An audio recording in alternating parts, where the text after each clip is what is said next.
Bom, boa noite a todos.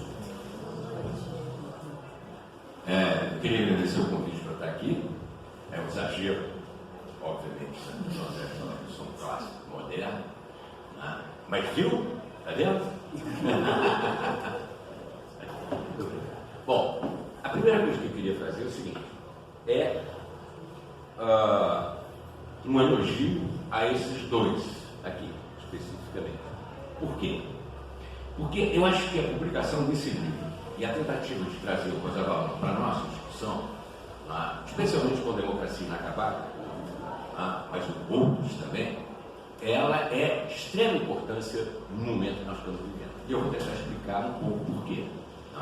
Mas, de fato, tanto o André quanto o Felipe e o Sebastião mostram aqui uma inquietude teórica que eu acho que é a única alternativa que nós temos hoje no Brasil.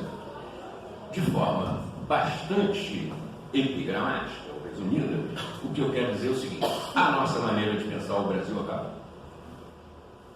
Bom, a nossa maneira, eu digo, da ciência social brasileira, morreu. Não foi o Bolsonaro que causou isso. O Bolsonaro é a face de uma teoria, de uma forma de entender o país que se esgotou junto com a modernização possível. E com a teoria da modernização possível. Em outros termos, se nós não encontrarmos agora conceitos, categorias e um horizonte de futuro, uma imaginação muito mais fértil a respeito do Brasil, nós não vamos poder responder às questões que a presidência e a eleição do Bolsonaro colocam para a gente. O livro Democracia Inacabada, do Rosa Valon, é uma tentativa de explorar, ao longo de 2 séculos, os dilemas que nascem da ideia de vontade geral, soberania popular e representação política.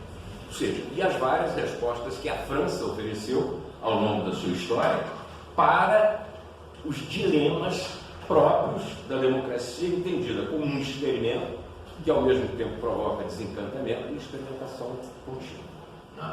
Pois muito bem, o que a gente pode observar é que, se eu parto do Rosa Valon, eu vou dizer que a nossa questão nunca foi, desde a independência, nunca foi um problema, um dilema nascido da ideia de representação, ou de povo, ou de soberania. Por quê? Porque nós não tivemos isso. Em outros termos, o que nós podemos ver no livro do Rosa Valon, sobre o Rosa Valon, são os problemas que nasceram de uma experiência em que a democracia, digamos, tem um percurso absolutamente controverso e que chega hoje a uma crise. O que nós não podemos dizer é que a nossa crise seja uma crise de uma longa tradição democrática. Ao contrário. Quando eu digo que a nossa forma de pensar o país morreu, e por isso a contribuição do Rosa Valon é fundamental para a gente observar quais são os dilemas que nós temos que enfrentar para sair dessa crise, é porque progressivamente, ao longo do século XIX e ao longo do século XX, nós nos tornamos prisioneiros de uma camisa de força política e teórica. Basicamente é o seguinte: quando acontece a independência, ocorre a independência, já, eu não diria com Pedro I, mas já nas guerras regenciais e depois com Pedro II, a ideia básica das nossas elites, que sempre foram pobres, paupérrimas, e a gente tem que cavar muito para conseguir encontrar alguma grande criatividade em relação ao país nas nossas elites iniciais, apesar de todo o nosso esforço ficar desencavando num caderno perdido ali, uma coisa ali, são elites muito ruins, muito pobres intelectualmente em comparação com o resto da América, mas de qualquer maneira a ideia geral sempre foi: nós temos que virar o Ocidente, nós temos que virar Europa e posteriormente nós temos que virar Estados Unidos. Esta é uma ideia que está em Tavares Baixos, está, enfim, naquelas figuras que nós costumamos homenagear como pensadores do Brasil do século XIX. Pois bem, no século XX, no alvorecer do século XX, no final do século XIX e século XX, nós tivemos também o positivismo, que é a ideia de nos levar a um estágio superior da história, etc. A partir da década de 30, quando o processo de modernização econômica, ou, digamos, material do país se acelera, progressivamente se tornou muito autoconsciente um projeto político de modernização por cima da sociedade. E isto, num confronto claríssimo da sociologia, especialmente da sociologia paulista, mas não só dela, contra todas as outras formas de imaginar o país do Brasil naquele momento. Contra o Gilberto Freire, contra o Oliveira Viana, que é uma forma autoritária, contra o Caio Prado, contra o pensamento modernista e a literatura brasileira, depois contra o ISEB, depois contra tudo. Na verdade, o que nós compramos como reflexão teórica sobre o Brasil, que é a contraface da modernização por cima. Nós compramos o quê? O pacote das ciências sociais europeias. Que pacote é esse? A sociologia como um estudo dos efeitos anômicos da transição de uma sociedade tradicional para uma sociedade moderna. Então a sociologia caberia o estudo de todas as ações sociais nessa perspectiva de passagem de uma sociedade tradicional, europeia, para uma sociedade moderna, com seus efeitos perversos, catastróficos ou não esperados. A ciência política e a sociologia ficariam responsáveis por aquele tipo de ações que tem a ver com o subsistema do poder, para usar a terminologia do Adams, e o subsistema do dinheiro.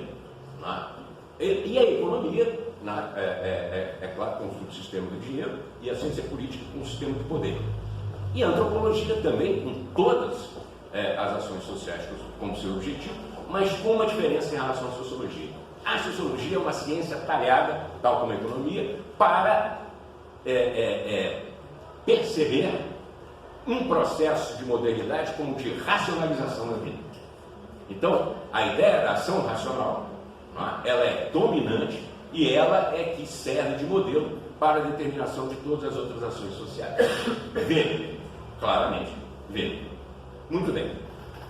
O que nós fizemos progressivamente ao longo do século XX? Compramos inteiramente esse pacote e nos valemos de conceitos como capitalismo politicamente orientado, modernização por cima, etc, etc. O pacote sociológico europeu resumiu a nossa capacidade de denunciar as formas autoritárias de modernização por cima e, ao mesmo tempo, alimentar a esperança de que, ao longo do tempo, essa modernização por cima se encontraria com a modernidade vinda de baixo. Isto, de certa maneira, estava presente no processo de superação da ditadura militar, de transição da ditadura militar para a democracia, mas nós continuamos com a ideia de democracia, de modernização por cima, com a Constituição de 88. A Constituição de 88 é uma Constituição dirigente, é uma Constituição que tem uma aplicação automática feita para países sem tradição democrática. E por isso ela nasce na experiência alemã, pós-guerra, na experiência italiana, na experiência espanhola e na experiência portuguesa. E nós pegamos isso dizendo, bom, então agora nós temos uma Constituição, os agentes da Constituição, especialmente o Judiciário, o Ministério Público, e agora nós vamos fazer com que a democracia funcione pela digamos, aplicação imediata e automática da Constituição. Por cima. Muito bem. Isto se esgotou com o Bolsonaro. Não é que se esgotou com o Bolsonaro. Havia já uma crise permanente, tanto no governo do PSDB quanto no governo do PT. Havia uma crise alimentando isso. E é sempre essa ideia da distância entre um Estado que quer construir uma sociedade moderna sem noções de representação, soberania ou vontade geral que vocês querem. Ou seja, o Estado brasileiro, desde o seu início, nunca foi representante da sociedade. Nunca representou. Todo mundo que se encontra no Estado não se vê como representante da sociedade, mas como partícipe do poder. Isso já desde o Império. Então, não há ideia de representação. E como não há ideia de representação, o que some desse processo de modernização é a ideia de povo como sujeito, soberania popular. tudo é feito para transformar esse povo tradicional, né, pobre, que, como diz o Gilberto, é pobre, não sabe votar, não sabe fazer isso, né, transformar esse povo em um povo kantiano. Todo mundo, de Immanuel Kant, ou de Adam Smith, ou de não sei o que, ou seja, de ocidentais europeus. O que não aconteceu nem lá. Bom, o que eu quero mostrar para vocês rapidamente é o seguinte: nós fomos o único país, talvez do mundo, que compramos esse pacote político de modernização por cima desses termos e compramos o pacote teórico adequado para desvendar isso. América Latina, a chamada América Hispânica, desde o século XVIII, aconteceu uma coisa extremamente interessante, que foi o seguinte: o Rousseau e o Voltaire e os iluministas começaram a mandar historiadores para a América Latina, para a América Espanhola, para, com base em novas técnicas historiográficas, desmentir as fantasias, né, e os mitos criados pelos espanhóis sobre a América. Mas, fundamentalmente, o que eles queriam mostrar era que a América e os povos americanos não tinham história. Muito bem.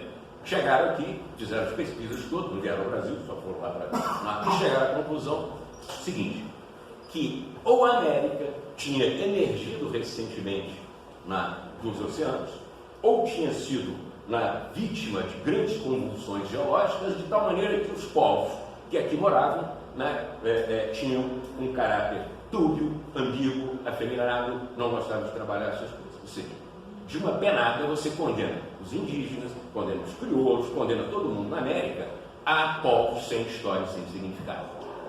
Muito bem, a Espanha não conseguiu reagir a isso, porque também ela queria uma história moderna. Mas quem reagiu foram os crioulos hispano-americanos, as elites hispano-americanas, nas suas universidades, 22 universidades, fundadas já no século XVII, 1516, que começaram a fazer uma contra-ofensiva a essa história iluminista, para dizer o seguinte: bom, nós conhecemos mais a América, nós conhecemos os indígenas, por isso nós vamos contar uma história da América baseada nos relatos dos indígenas, nos relatos históricos dos indígenas. E a partir daí, eles construíram uma narrativa de significado para os seus países, que depois vai se desdobrar em processo de independência, e o Anderson vai ficar surpreso, que é a primeira vez que você tem na fundação de nações com narrativas no mundo ocidental, com narrativas justificadoras.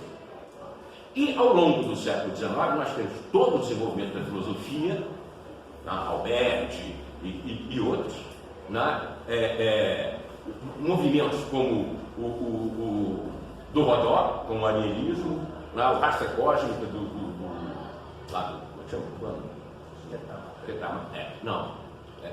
enfim.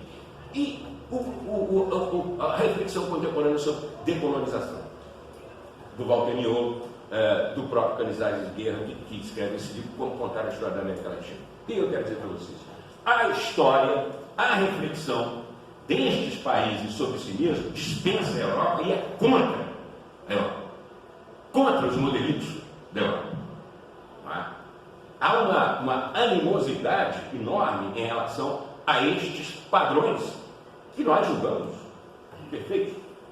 Eu tenho lido muito as seminários com os hispano-americanos e eles não entendem muito bem o que a gente diz, porque o repertório deles é muito mais amplo e diferente desse repertório que nós temos para ficar definindo no Brasil. Se você for mais para cima, vai lá agora nos Estados Unidos. Como é que os Estados Unidos e Canadá se desenvolvem? De uma forma que eles já se sentem europeus ou ocidentais, e eles não têm nenhum problema de botar para eles o seguinte programa: vamos nos tornar ocidentais. Não! Eles têm enormes disputas.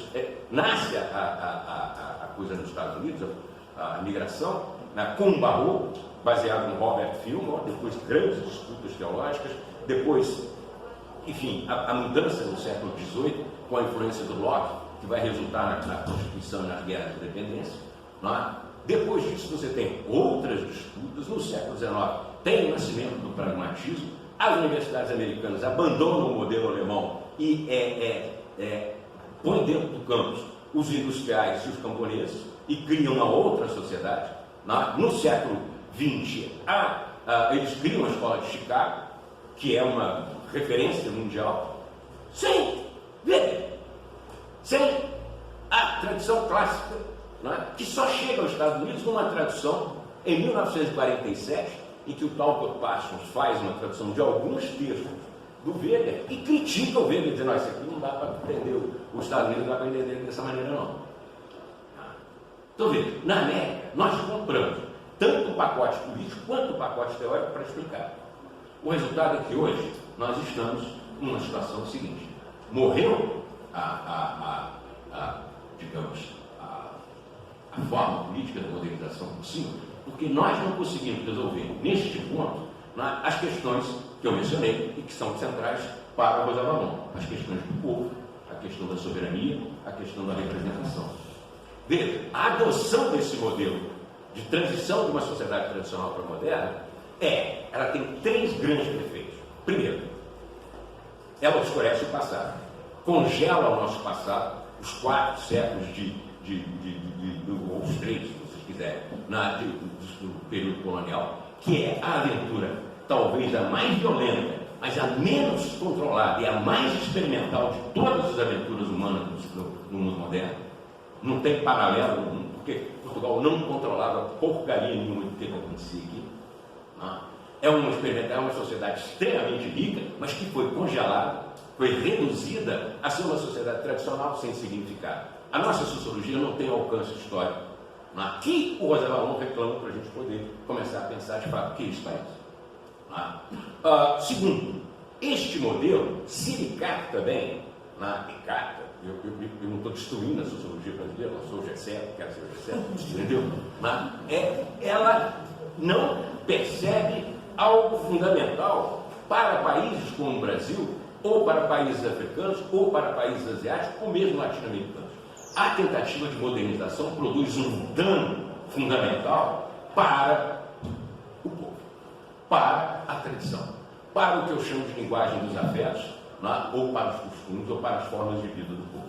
Que, primeiro, vê destruídas as suas formas de vida, mas essa modernização por cima não lhes dá nada. Nem educação, nem a liberdade da escravidão, nem a propriedade da terra, nada. E o povo passa a ser culpado, o povo brasileiro, um esquisito, um pobre, sai votado, não sei o que, parará, não tem sentido. E terceiro, esta ideia de modernização por cima, que abriga essa esperança de você juntar 2 processos, um por cima e outro por baixo, ela supõe que, de certa maneira, o mundo ia ser mais ou menos parecido com aquele Ocidente que se desenhava no século XX, século XIX, a expansão da democracia, etc, etc. E ela não percebe exatamente algo que o Rosa Valon explora, que é: o mundo hoje é uma pletora de experiências extremamente distintas e diferentes de qualquer modelo hegemônico, de qualquer forma de capturar o futuro. E aí, de que forma nós nos encontramos hoje? Num período de crise semelhante à nossa, a que nós estamos vivendo agora, década de 30, final do 20, década de 30, nós tínhamos algumas alternativas para pensar o país. Por exemplo, a do Sérgio Buarque: vamos apostar na urbanização, no crescimento da indústria, no aparecimento da classe operária. Aí nós podemos chegar num processo de democracia. O Oliveira Viana: vamos fazer isso por cima. O Rodrigo Guilherme vai chamar um autoritarismo instrumental, vai chamar de revolução prussiana, etc, etc. Vamos fazer isso por cima, vamos virar América, Estados Unidos, por cima. O Gilberto Freire: não, a nossa tradição, a nossa história tem capacidade de gerar uma forma cultural autônoma em relação ao próprio Ocidente, enriquecendo o próprio Ocidente. Tem o Caio Prado, o pensamento marxista, que é engraçado, porque o Caio Prado foge daquela coisa de tentar, por exemplo, aplicar modelos europeus no Brasil, quando, por exemplo, vários pensadores comunistas tentavam falar dos latifúndios como feudos, fazendo a equivalência de feudos. É uma bobagem, não é?